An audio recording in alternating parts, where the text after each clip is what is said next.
विद्यार्थी मित्र हो, आपण अभ्यासणार आहोत पुढचा म्हणजे 15वा पाठ, संदेश वहन व प्रसार माध्यमे.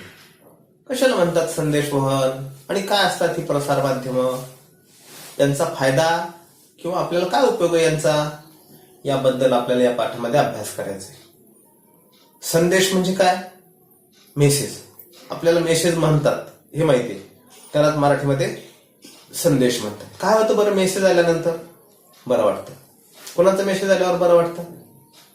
आपल्या मित्रांचा, आपल्या आईवडिलांचा, आईवडील जर दूर असतील तर, किंवा आपल्या नातेवाईकांचा मेसेज आल्यानंतर. बघा, दिवाळीच्या वेळेला नुसतं दिवाळीच्या हार्दिक शुभेच्छा असं म्हटल्यानंतर बरं वाटलं की नाही? आणि त्यापेक्षा हॅपी दिवाळी म्हटल्यानंतर तर जरा जास्तच बरं वाटलं असेल, है की नाही? हॅपी दिवाळी म्हणजे जरा आनंद होतो हॅपी दिवाळी म्हटलं का? कारण ते इंग्रजीतून म्हटलेलं असतं ना. मराठीतून जर म्हटलं तर बरं वाटतं आणि इंग्रजीतून म्हटल्यानंतर आणखीन जरा जास्त बरं वाटतं, आहे की नाही? आणि काय होतं, हे वेगवेगळे मेसेज किंवा संदेश आपल्यापर्यंत पोहोचल्यानंतर आपल्याला कळतं आता उद्या दिवाळी आहे, हॅपी बर्थडे आपल्याला कळतं, आता माझा वाढदिवस आहे. कळतं की नाही? कळतं म्हणजे काय झालं? ज्ञान झालं.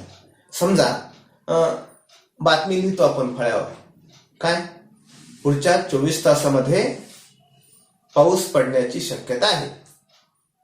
काय होतं बरं? किंवा शेतकऱ्यांच्या मोबाईलवर असे मेसेज येतात, संदेश येतात. शेतकऱ्यांना माहिती झाल्यानंतर शेतकरी काय करतात? सोयाबीन जर झाकलेलं नसेल तर झाकून ठेवतात. किंवा पेरणी कधी करावी हे आपल्याला कळतं. म्हणजे काय होतं? संदेश मिळाल्यानंतर आपल्याला ज्ञान किंवा माहिती मिळते.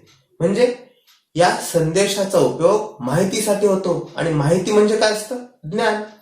म्हणजे ज्ञान निर्मिती, माहिती आणि संदेश किंवा मेसेज यांचा परस्पर संबंध आहे.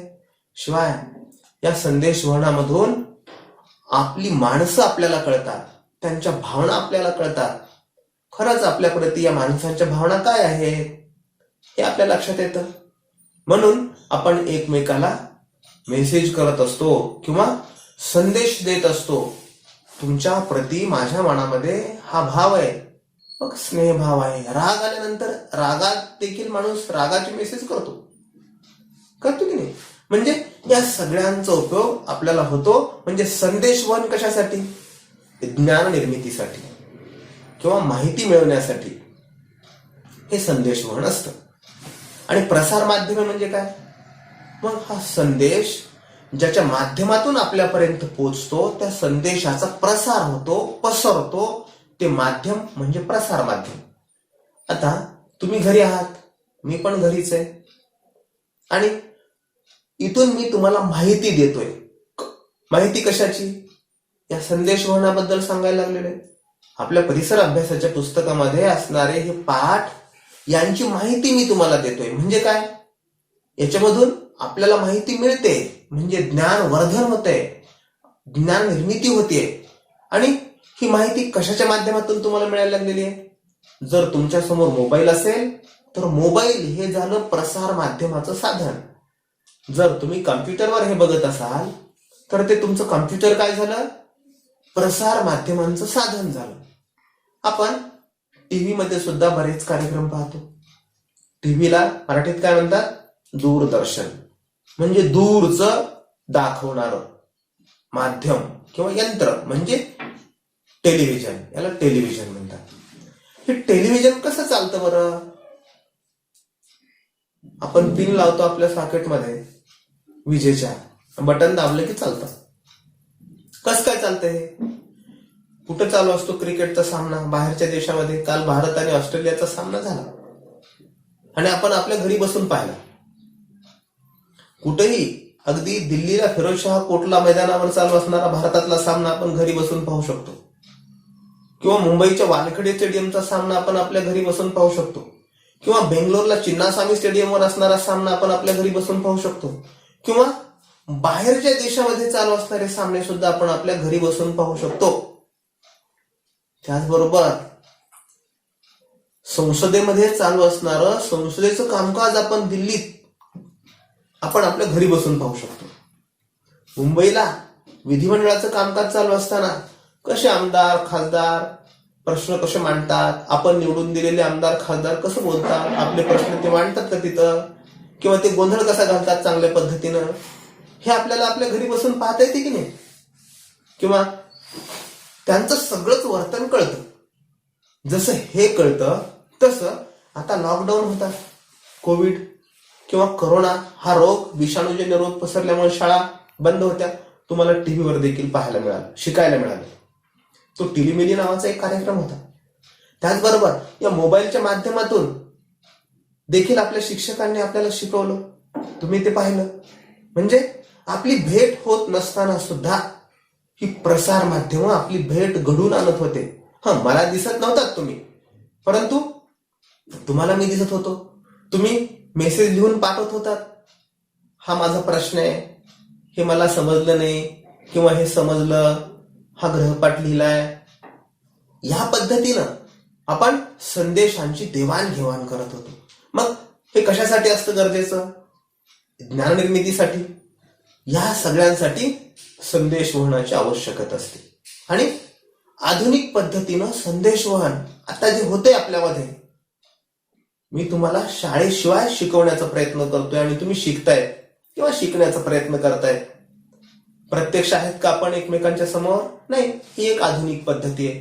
हे कसं काय चालतं? टीव्ही चालतो, रेडिओ चालतात, मोबाईलवरून तुम्ही सगळं पाहता. तुमच्या घरी, शेतामध्ये, जिथं असाल तिथं, कोणत्याही वेळी, शाळेत तरी विशिष्ट वेळेला, विशिष्ट तासालाच आपण एकमेकांच्या समोर असतो. आता तुमच्या इच्छेनुसार कधीही पाहू शकता, कधीही शिकू शकता. म्हणजे काय? हे नेमकं चालतं कसं? याच्या पाठीमागे एक तंत्रज्ञान आहे, एक टेक्नॉलॉजी आहे. ती टेक्नॉलॉजी कोणती? कृत्रिम उपग्रहाची, आर्टिफिशियल सॅटेलाइट. आपण पहिल्या पाठामध्ये अभ्यासलं. काय अभ्यासलं? पहिला पाठ अभ्यासले की नाही? अवकाश प्रक्षेपण आणि कृत्रिम उपग्रह यांचं कार्य कसं चालतं. आणि हे दूरदर्शन, रेडिओ किंवा आपला मोबाईल हा चालतो कसा? याच कृत्रिम उपग्रहांचं अवकाशामध्ये प्रक्षेपण केलेलं आहे.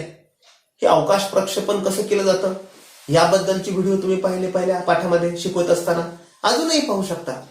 तुमच्या मोबाईलवर पहिल्या पाठाचे व्हिडिओ आजही दिसतील. आणि मग लॉन्चिंग ऑफ सॅटेलाइट नेमकं कसं होतं, त्याचं तंत्रज्ञान नेमकं काय असतं, ते अवकाशामध्ये कसे प्रक्षेपित केले जातात, आणि यांच्या आधारे संदेशांचं वहन कसं होतं, हे आपण पहिल्या पाठामध्ये अभ्यासलेलं आहे. आणि हे मोबाईल, दूरदर्शन किंवा रेडिओ हे सगळे साधनं प्रसार माध्यमांची साधनं आहेत. आणि या प्रसार माध्यमांद्वारे आपण हे सगळं पाहू शकतो किंवा आपल्याला माहिती मिळते, आपलं ज्ञान वाढतं. आता जसं हे आहे तसं वर्तमानपत्र सुद्धा, पेपरवर बातम्या येतात, ते कसले माध्यम आहेत? ते देखील प्रसार माध्यम आहेत. त्याला देखील प्रसिद्धी माध्यम म्हणतात. ते प्रिंट मीडिया आहे, छापून येतं. आणि हे कसलं आहे? दृकश्राव्य माध्यम म्हणतात याला. म्हणजे दृकश्राव्य म्हणजे काय? दृक म्हणजे आपण पाहतो, श्राव्य म्हणजे ऐकतो. म्हणजे ऐकायला पण येतं आणि पाहायला पण येतं. आता हेच जर मी तुम्हाला दिसलो नसतो बोलताना, तर बघा संदेशाचं वहन प्रभावी झालं असतं का? बोलताना नुसता आवाज ऐकल्यानंतर माणूस कोण बोलतोय हे कळतं, परंतु त्याच्या हाताकडे पाहिल्यानंतर, त्याच्या चेहऱ्याकडे पाहिल्यानंतर तो खरंच आनंदानं बोलतोय का, किंवा त्याच्या मनामध्ये दुःख आहे, तो त्रासलेला आहे का, या भावना आपल्याला कधी कळतात? एकमेकाला पाहिल्यानंतर. म्हणजे हे कृत्रिम उपग्रहानं जसं संदेशवहन होतं तसं आपल्यामध्ये न बोलता सुद्धा संदेशवहन होतं. बघा, तुम्ही शाळेतून घरी आल्यानंतर तुमची आई तुमच्याकडे पाहते आणि तुम्हाला म्हणते, खरे थकलास का, भूक लागली का तुला? तुम्ही सांगितलेलंही नसतं आईला, तरी आई तुमच्याकडे पाहिल्या पाहिल्या असं म्हणते.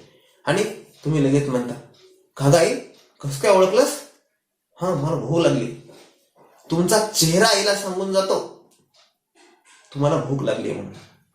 हे देखील संदेशाचं वहनच झालं. वर्गात शिक्षक आल्याबरोबर किंवा तुम्ही शिक्षकांना पाहिल्यानंतर लगेच सांगता, आज रागवणार आहेत बरं का. कसं काय कळतं? आणि आज फार खुश आहे हे पण कळतं. कसं काय कळतंय? आपल्याला चेहरा सांगतो. आनंदी चेहरा, दुःखी चेहरा किंवा वैतागलेला चेहरा, आश्चर्य ज्यावेळेस वाटतो, या भावना या भावनांचं देखील संदेशवहन होतं. कधी होतं हे? चेहरे पाहिल्यानंतर. म्हणून जी लबाड माणसं असतात की नाही, खोटारडी माणसं, ती डोळ्यामध्ये डोळे घालून बोलत नाहीत. असं इकडं तिकडं कुठंतरी दुसरीकडं बघून बोलतात किंवा खाली बघून बोलतात. का? कारण ही लबाड ढोंगी माणसं असतात. हे आपल्याला त्यांच्याकडे पाहिल्यानंतर कळतं. म्हणून हा देखील संदेशवहनाचा एक मार्गच आहे. आपण या कृत्रिम उपग्रहांच्या सहाय्यानं संदेशवहन करू शकतो. ही आधुनिक पद्धती आहे. मग लक्षात आलं संदेशवहन म्हणजे काय, आणि कमीत कमी वेळेमध्ये हे करता येतं. आज मी तुम्हाला घरी शिकवलंय, लगेच तुम्ही आत्ता थोड्या वेळानंतर हे घरी पाहू शकता किंवा आत्ता लगेच हे पाहू शकता, लाईव्ह सुद्धा. आपण पाहतो की नाही, क्रिकेटचा सामना चालू असताना असाच पाहतो.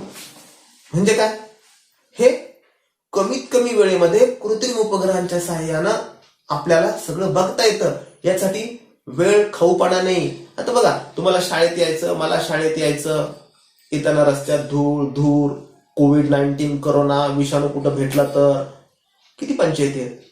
म्हणजे या सगळ्यांवर मात तंत्रज्ञानाचा वापर करून आपण या प्रसार माध्यमांच्या सहाय्यानं करू शकतो. तर क्रिकेटचे सामने, फुटबॉलचे सामने, वेगवेगळ्या देशामध्ये चालू असणारे कबड्डीचे सामने, आपण टीव्हीवर काही पिक्चर पाहतो, मनोरंजनाच्या सिरियल्स पाहतो किंवा गड आणि ऐतिहासिक किल्ले पाहतो. हे कसं दिसतं आपल्याला? घरी बसून दिसतं. जायची गरज आहे का तिकडं? सध्या तरी जायची गरज नाही. ज्यावेळेस सगळं नीटनेटकं होईल त्यावेळेस बघू आपण काय करायचं. परंतु एका ठिकाणी बसून आपल्याला जगात संपर्क साधता येतो. हा फायदा आहे याचा. कशाचा? या संदेशवहनाचा. आणि म्हणून आपल्याला आधुनिक तंत्रज्ञान अवगत झालं पाहिजे. नसेल तर आपण माहिती करून घेतली पाहिजे. आता मी शिक्षक म्हणून मला हे मोबाईलवर शिकवायचं माहिती होतं का अगोदर? नाही, मला माहिती नव्हतं. मी अज्ञानी होतो याबाबत. पण 8 महिन्याचा प्रदीर्घ काळ मिळाला आणि या 8 महिन्यामध्ये बऱ्याच गोष्टी शिकलो अगोदर आणि नंतर शिकवायला लागलो तुम्हाला. वर्गात शिकवायला येत होतं, परंतु मोबाईलवरून शिकवायला येत होतं का? नाही. आणि मी जर म्हणलो असतो तर कसं करा बाबा, मला जमल का? तर मग शिकणे आणि शिकवणे ही प्रक्रिया खंडित झाली असती. म्हणून आपलं ज्ञान आपण जर अपडेट केलं, अद्ययावत केलं, तर आपण जिवंत असतो. अन्यथा मला येत नाही असं म्हणणारी माणसं त्या बाबतीत मृत ठरतात. मग आपण मृत असावं का? मोबाईल आहे बघा, बरेच मोबाईल असं करत बसतात, किती वेळ फोनवर बोलत बसतात. आम्हाला काम आहे, आम्ही मोबाईल मध्ये काम करतो. आणि मग शिकायला काय अडचण आहे? मोबाईल आपल्या घरामध्ये बऱ्याच जणांकडे मोबाईल असतो. किती वेळ लागतो हे शिकण्यासाठी? आणि शिकवायला तरी काय लागतं?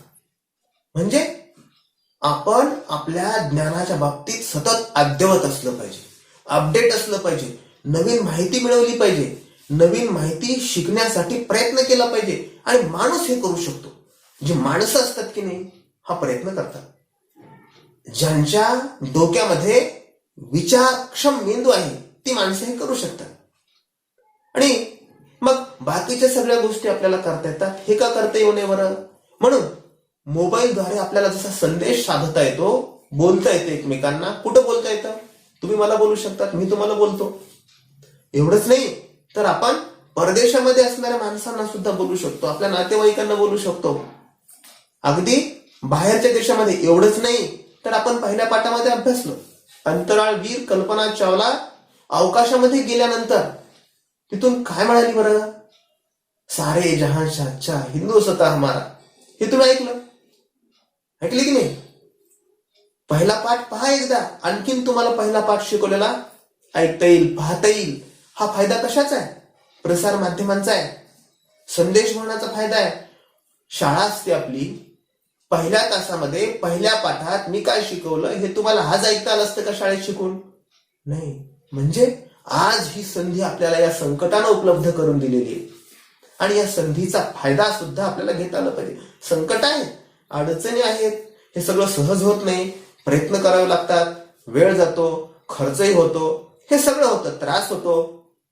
परंतु फायद्यांकडे बघितल्यानंतर चला, आपले 4 विद्यार्थी हे सगळं बघू शकतात आणि आपल्याला एक आत्मिक आनंद मिळत असतो या सगळ्या माध्यमांचा वापर झाल्यानंतर. म्हणून चांगल्यासाठी वापर केला पाहिजे.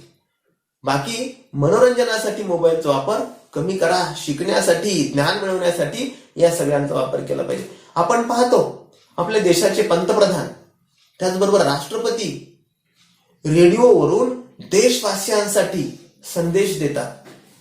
मन की बात नावाचा कार्यक्रम आपले पंतप्रधान करतात. आता उद्या 29 तारखेला कार्यक्रम आहे 11 वाजता. ते बोलणार आहेत आपल्या देशवासियांना. ते अगोदरच सांगतात.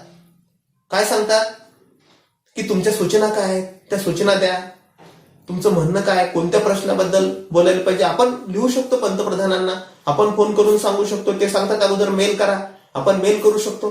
म्हणजे पंतप्रधान जरी दिल्लीत असले किंवा अजून कुठेही असले तरी आपण त्यांच्याशी संवाद साधू शकतो. आणि ते आपल्याशी रेडिओवरून उद्या 71वा कार्यक्रम आहे त्यांचा मन की बातचा, तो आपल्याला रेडिओवर पाहता येईल. वेगवेगळ्या प्रादेशिक भाषामध्ये त्यांचं प्रक्षेपण होतं. टीव्हीवर देखील पाहता येतो. काल त्यांनी सिरम इन्स्टिट्यूट ऑफ त्या औषध निर्माण शाळेला, प्रयोगशाळेला भेट दिली पुण्याला, सिरम इन्स्टिट्यूटला. तिथं लस निर्माण करण्याचं काम चालू आहे. त्याच्याबद्दल ते बोलणार आहेत आपल्याला आणि आपल्याला सुद्धा ती माहिती मिळेल. हे कशामुळे मिळतं सगळं आपल्याला? माहिती कशामुळे होते, ज्ञान कशामुळे होतं? प्रसिद्धी माध्यमांमुळे होतं. म्हणून भारतात संदेश वहनासाठी या कृत्रिम उपग्रहांचा वापर केला जातो. त्याला आपण इनसॅट म्हणतो. काय? इनसॅट, INSAT म्हणजे इनसॅट. इनसॅट म्हणजे काय? Indian national satellite. I for Indian, N for national आणि SAT म्हणजे सॅटेलाइट. याला इनसॅट मार्फत हे सगळं कृत्रिम उपग्रहांचं प्रक्षेपण चालतं. लक्षात येते? आता जसं हे आहे तसं आपल्याला चेहरे पाहून सुद्धा हे सगळं करता येतं. तुमच्या पुस्तकामध्ये काही चेहरे दिलेले आहेत बघा. हा चेहरा पहा, काय वाटतं या चेहऱ्याकडे पाहिल्यानंतर? हा चेहरा आनंदी आहे. त्याच्यानंतर हा दुसरा चेहरा पाहिल्यानंतर काय वाटतं? राग आलेला आहे, राग कळतो. त्यानंतर हा तिसरा चेहरा पाहिल्यानंतर काय वाटतं? दुःखी झालेला आहे. हा चेहरा दुःखी दिसतोय. आणि हा चेहरा पाहिल्यानंतर काय वाटतं? आश्चर्य, काहीतरी वेगळं नवीन काहीतरी याला माहिती झालेली आहे म्हणून आश्चर्य व्यक्त करणारा चेहरा आहे. म्हणजे काय? आनंद, राग, दुःख, आश्चर्य, संताप ह्या भावना व्यक्त चेहऱ्यावरून होत असतात. आणि हा सुद्धा एक संदेश वहनाचा मार्ग आहे. या पद्धतीनं संदेशवहन होत असतं आणि आधुनिक पद्धतीनं संदेशवहन करण्यासाठी कृत्रिम उपग्रहांचा वापर होतो. हे आपल्याला या सगळ्यावरून लक्षात येतं.